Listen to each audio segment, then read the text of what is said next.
What's up, party people? It's T-Money here with episode 8 of the Voices of Vikings podcast. I've got the best co-hosts with me, as always. I've got Joey Two Hands and your boy D. How's it going, guys? As always, we're great. What it do, baby? It's good to be back with you boys. Had some travel and some crazy weekend plans, so it's good to be settled down and rocking a podcast with the boys. So I'm going to change it up a little bit, some minor tweaks for this week.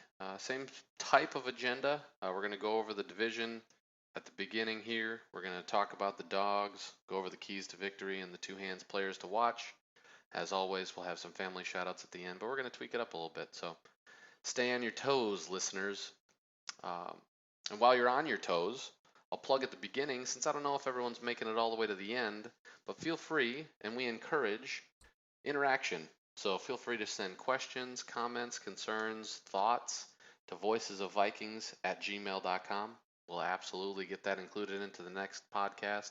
We'll answer questions that may be posted there. But also, if you're listening to us on Spotify, YouTube, Twitter, wherever you're finding this podcast, make sure to subscribe, follow. All that stuff goes a long way to getting our voices out to other Vikings fans. So we appreciate it. So like I said, I'm going to start out with our recap of the division. I will go first. Start out with the Stinky Cheese. They are in first place in our division. They did lose last week, though, to the Chiefs in Kansas City. They lost 7-13. They didn't have Rodgers. Still wouldn't have mattered. I think the Chiefs would beat them anyways. But it was good to see them fall.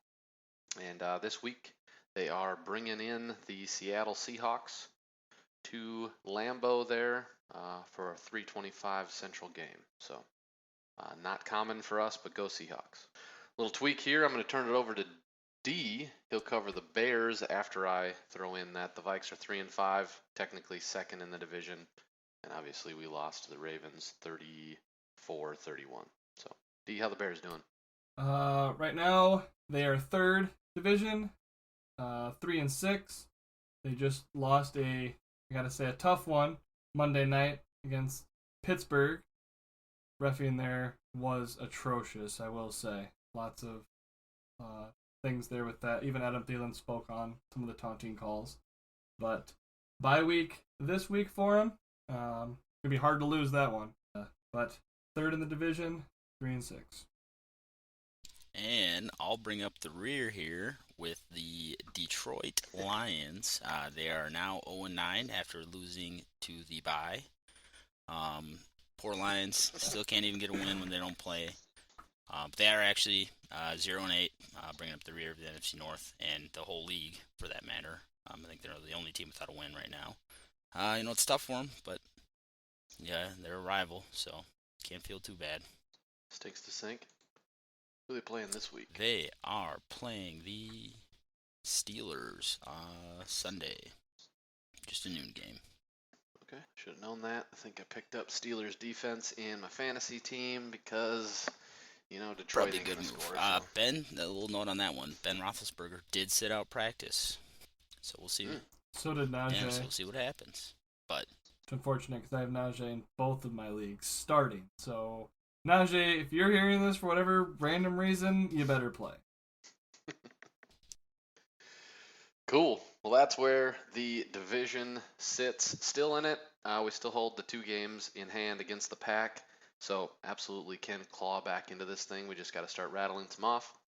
But before we do that, let's get to our first segment here. We'll talk about the couple of players that were the highlights of last week in this week's segment of D's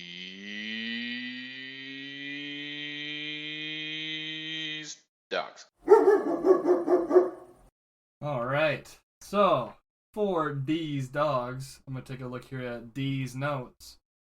So what I got here is offensively, gave it to none other than Kirk Cousins. 17. The grade 8. Grade 8. Yee. I got 17 for 28, 187 yards, 2 touchdowns and a passer rating of 104.3. One of those touchdowns was also a very high leap for a 1-yard rushing touchdown. Cool to see him get in there. We didn't get to see the gritty, unfortunately, but I like the dedication. He had 3 tutties then. Going to JJ. Oh, he did. He did have 3 touchdowns. Yeah, then. You're right. The rushing. He did. That is correct. Yeah. D's notes are very wrong. But it's okay. So anyway, after getting called out by Team Money like that, cool. Anyway, Kirk Cousins, that puts him at 206 for 302 on the season. About 2,100 yards, 16 touchdowns, still only 2 interceptions on the whole season. Tain't bad. With a rating of 103.4 for the season. So definitely doing his part, doing whatever he can. Good to see him taking leadership, and I hope he continues. So, Kirk, dog. Defensively, this one was pretty easy. Your boy Cameron Bynum. A lot of people probably haven't really heard of him. He had to take place for Harrison Smith. Harrison Smith was out with a positive COVID test, unfortunately. So right away that morning, Zim called him up and said, hey, hopefully you're ready to play because we're starting you there. And boy, did he play. 12 combined tackles. 1 interception, which was just incredible. I mean, full sprawl. Like, almost parallel to the ground. Beautiful interception. Which, like I said, doesn't play much, so that puts him at 13 tackles for the season and 1 interception. So, all the stats were this last game. But he definitely showed out, though.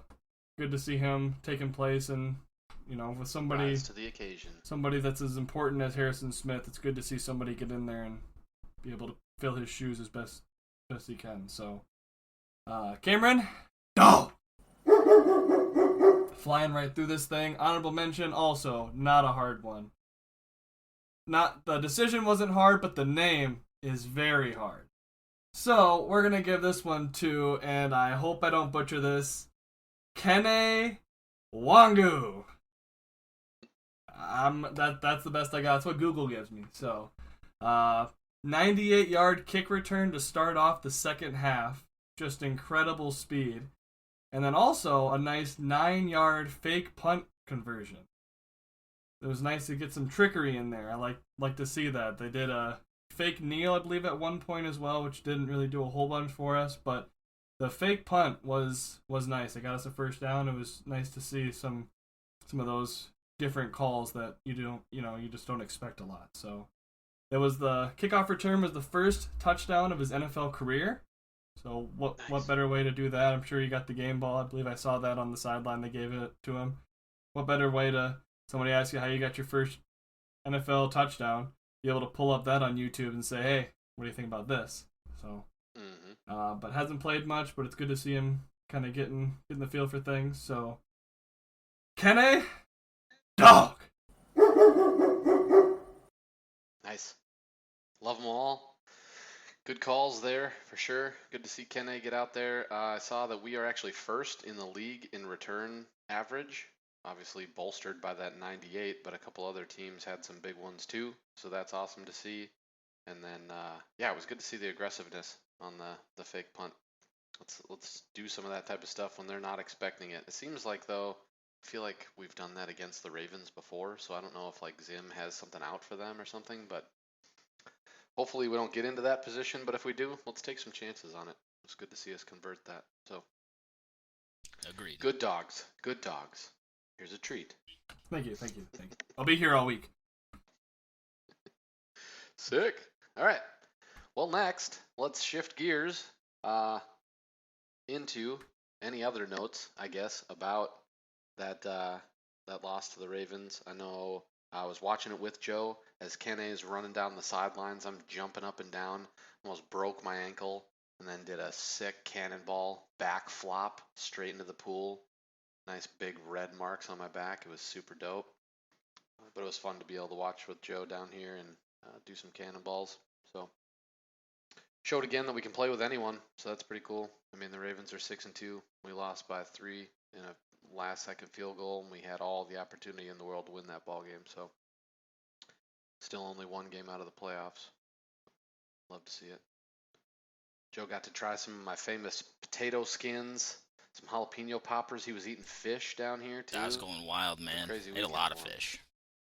Probably more fish than I've ever eaten in my entire life. It's a good time for sure. So hopefully, as we do now, actually look forward to our Week 10 matchup here against the San Diego Same thing, different Chargers. day. I'm not sure. One of the two. Right. Headed out to the West Coast to play in SoFi. We'll talk about the 3 keys to victory as we head out there. So first, I think I've said this before, but it fits so well in the first keys position related to first downs. We got to prevent first downs this week. Last week we gave up 36 first downs. I think league average is in the 20s. So they were just moving the ball. So I'm calling for less than 15 first downs this week. Chargers are averaging 22. So it'd be nice to hold them down and just not allow them to get first downs. Stall those drives, even if it's a first down play. Let's not be giving up first downs right away.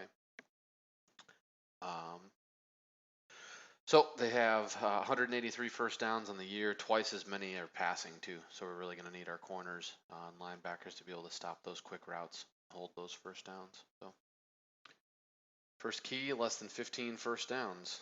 Second key, keep turning the ball over. Keep turning them over. We're +6 now in the turnover category, but we need to score. There's 3 exclamation points at the end of that, so I think that means I'm shouting. So I'm calling 2 touchdowns off of turnovers. We've scored 3 points in the last 4 turnovers in the last 2 games. That's just not acceptable, especially you get an overtime interception by Anthony Barr and then don't get points off it. You can't be doing that. But I did see Zimmer's press conference this week, called right to it. He said as soon as we get those turnovers this week, look for it on the sidelines. We're going to call the offense together and fire everyone up. Now is the time to go. Now is the time to score points. If you get a punt and you fair catch that, okay, and it's a little bit lackluster. But if you got Anthony Barr jumping up in the air, swatting the ball and making the acrobatic interception, Cameron Bynum jumping 50 feet in the air and flying like a bird to make a pick, let's give them some credit and let's score some points on that. So hopefully 2 touchdowns off of turnovers. And then my last key to victory, we saw a little bit right out of the gate with the shot to JJ, but it's take some shots. And I don't mean alcohol, although you can if you want, but I'm calling for our average pass play to get above 10 yards this week. Our season average is 7.1 yards per pass play, so that's not even a first down.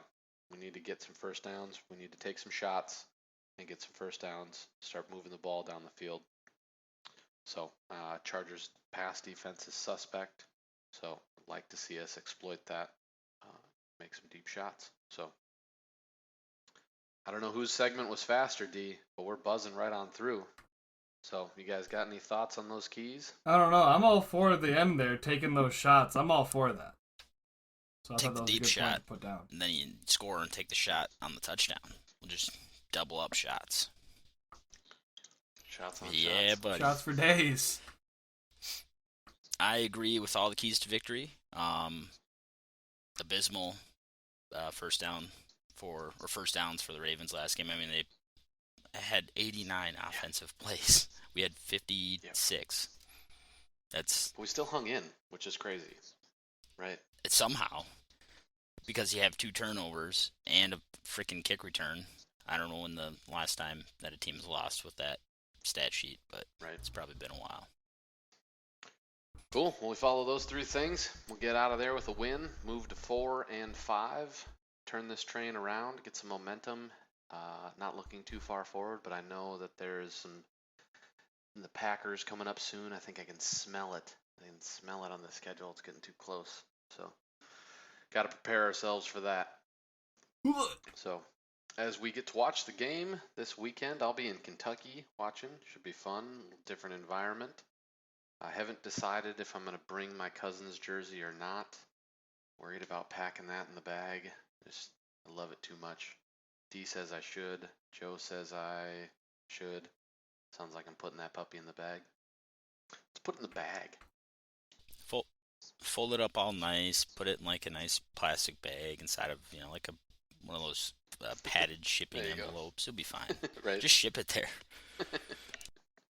Yeah. Vacuum seal it. One way or the other. So. But yeah, as we're watching that game, well, there'll definitely be a few players that we're keeping eyes on. But let's roll into our third segment of the cast and talk about the two hands players to watch. What you got for us, Joe? We can dance, everybody look at your hands. Well, we're flying right through it. We'll dive right into this one. Offensively, Dalvin Cook. Since it's kind of hard to gloss over the elephant in the room, he's got that, middle of the civil lawsuit dispute or whatever. Not going to say a ton on it. Don't know a ton of information on it. There's not a lot out there yet. Seems like he might be the victim in the case, but there's a lot of back and forth. He is going to play this week because it is civil. The league is investigating it. It's nothing's come of it yet. But with that being said, I still player to watch this week. Chargers have the worst rush defense in the NFL in both rush yards allowed and yards per carry, and also tied for first with rushing plays over 20 yards. So I think that this is going to be a good week for the offensive line to hopefully get in a better groove. Hopefully be able to run block a little better. Darrisaw's playing out of his mind. Mason Cole last week played, exceptionally better than Bradbury's played pretty much his whole career here. As much as it breaks my heart to say, I would love to see Cole get the start this week. If Bradbury's even available to be back yet.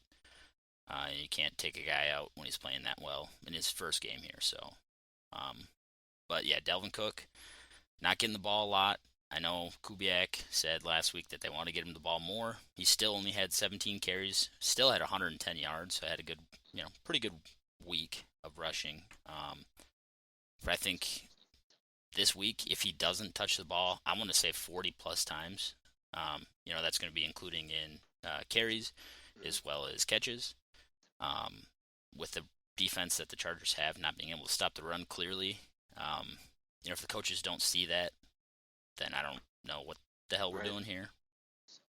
So, player to watch, player to keep two hands on, Dalvin Cook. Heard he's got nice hips, nice grip placement for my hands. So, keep your hands on him. Love it. I'll say real quick, I watched his press conference, I think it was yesterday when all this news started to come out.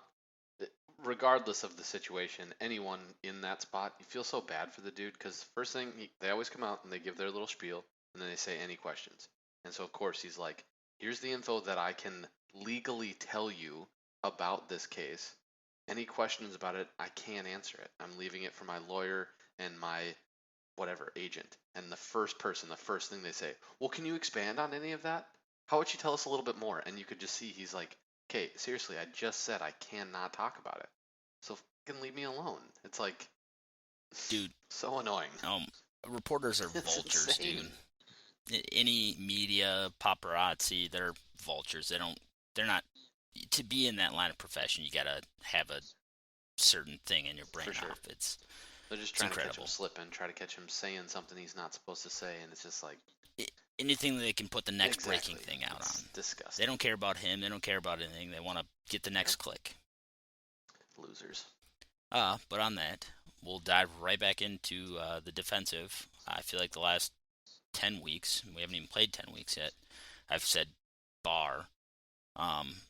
Based off of what I saw a little bit last week with some of those plays where he was jogging, that's a team that's at the time was 3-4, heading to 3-5, is unacceptable, in my opinion.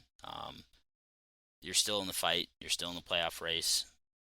What are you doing out there? I know you had that sick pick that the offense didn't do anything with in overtime, but come on, dude. You can't be jogging out there. So player to watch this week on the defensive side of the ball, giving it to Eric Kendricks. He's been a little, not quiet because he's just underrated, I think. He's always, making plays, always in the pile. But the Chargers are pretty stellar on offense with the passing game. They've only allowed 14 sacks this year. They're protecting Justin Herbert pretty well. So I think blitzing is going to have to be a huge part of the game plan, whether or not it's going to be corner blitzes or linebackers. But Kendrick's blitzing. He's great at coverage. He's good at stopping the run. He really does it all. He's kind of that Swiss Army knife in the middle of the defense. So I'd like to see him have a great game. Maybe another turnover, forced fumble. Pick six would be cool, and it's always fun. But yeah, it's gonna have to be Kendricks this week. Chargers don't really like to run the ball; they really like to lean into the passing narrative. So I think he's got an opportunity to make some plays this week. For sure. Like the short passes, the quick routes. I could see him doing the same thing he did to Goff, where he just kind of hides behind the line of scrimmage and pops up, throws that big meaty claw out there, and just snags the ball right out of the air. I saw Vigils. They did the top 10 plays through the first 8 weeks or something like that, and I saw Vigils pick six was on there, and it's so crazy because Kendricks is going the opposite way when he picks it off, but he's the first one in the end zone with him, just so hyped. Last week he had 17 total tackles. Like, it does go under the radar a little bit how much he does for our defense. So I'm excited for everyone to be keeping their two eyes and their two hands on number 54 this week. Well, good stuff. We are setting personal best records, and that's what I like to see. We're getting more efficient. We're buzzing through this type of stuff, where we're getting to the end, wrapping up here, but we're showing the Vikes how to do it. Let's get in here. Let's do our job. Let's come back home and be done with this.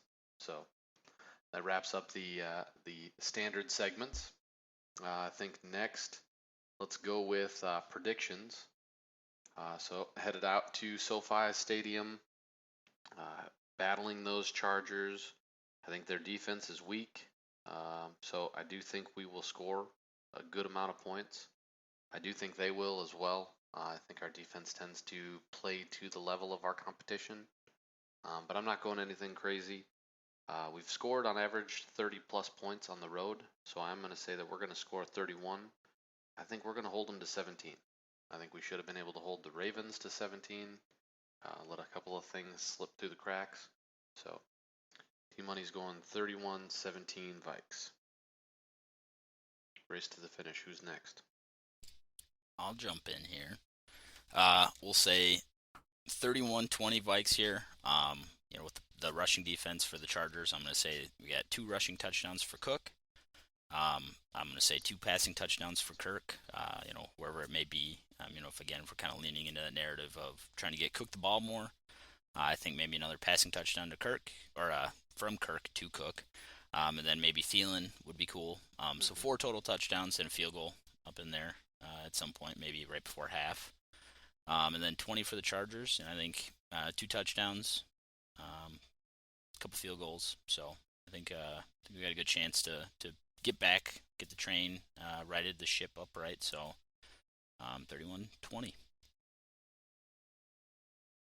Last and least, what you got, D?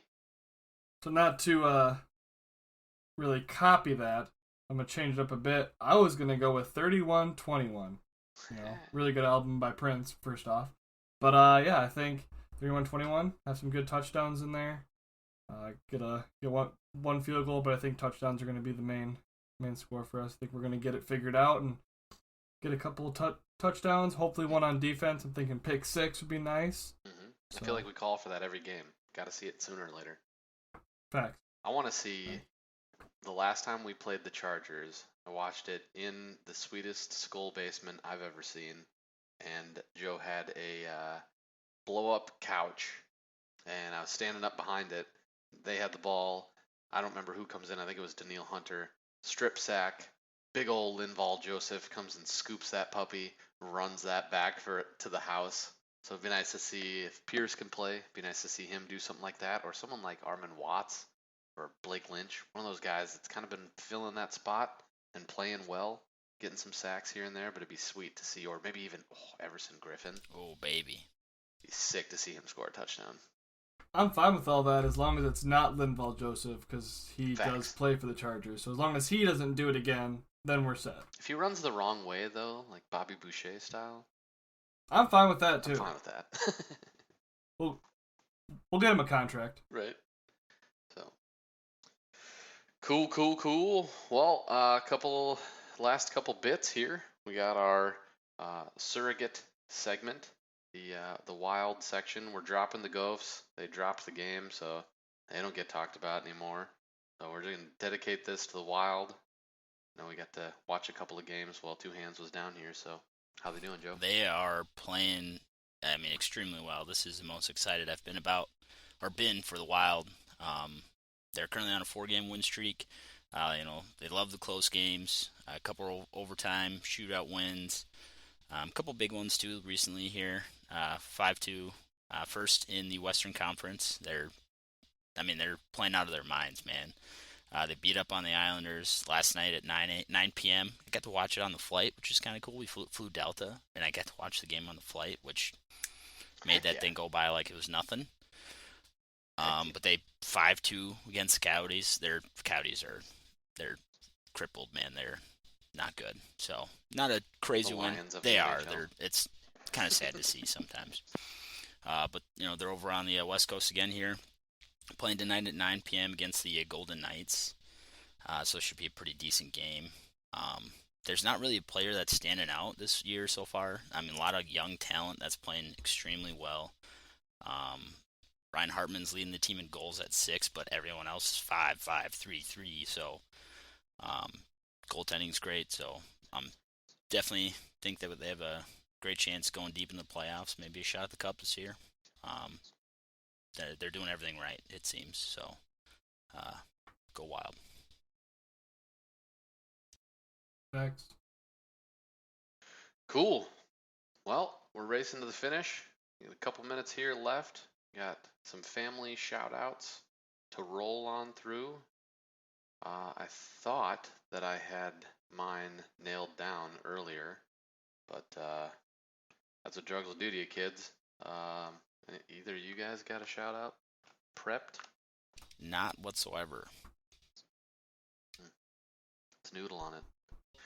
I feel obligated that I should pick up something. I'm going to give mine here to a new listener. She just told me she was listening the other day. Aunt Jody. Aunt Jody's been picking up, so over in the great state of Minnesota. So appreciate it, Jody. Love you. Hell yeah. Love you, Aunt Jody. Hope you like the cast. Smash that like button. Subscribe. Send us an email. Show us you love us. Just smash it. Make it just... For sure. Sick. I think I'll go. I think this is what I was thinking of earlier. I'm headed out to Kentucky this weekend to hang out with my friend / boss / newly converted Vikings fan, thanks to Joe and myself. So I'm going to give my shout out to none other than Oscar Minks. Hopefully the Vikes will right the ship and show him a win, show him what this team is capable of. So, Oscar, hopefully you're listening to this and enjoying the podcast. If you are, subscribe. I'm going to be the plug guy from now on. Can I just piggyback off that one? Give Oscar my shout out as well. He's pretty okay, dude. Top 5 for sure. Top 5 Oscars that I know for sure. Oscar the Grouch, he's pretty cool too. Oof. Yeah, he's up there. Oscar from The Office. Ooh. He's a good one. I'll have to stew on that one for a little bit. That I know. Come up with a list of my top 5 Oscars. Nah, see if he makes it's all jokes, but I don't know. I need to get people that I know interested in the podcast more. I've had Andrew and Emma listen to it for a while. The wife doesn't listen to it, but I'm going to just force it in her ears. While she's sleeping, throw a little headphone in there. Ease it in there. Wow, how do we have so many views? Joe's been playing it for Dan every single night. Just on repeat. She's waking up. What's up? Yeah. Like a nightmare. Not again! Right. Good stuff. Well, we are on our way out then. Good cast. Thanks, dudes. Final plug, since I'm the plug man. voicesofvikings@gmail.com. questions, comments, concerns, thoughts, donations. We'll take donations. I don't care. Not holier I'm than game. thou. PayPal account for our podcast. We'll plug that. Venmo, Apple All Pay, of it. whatever you want to do.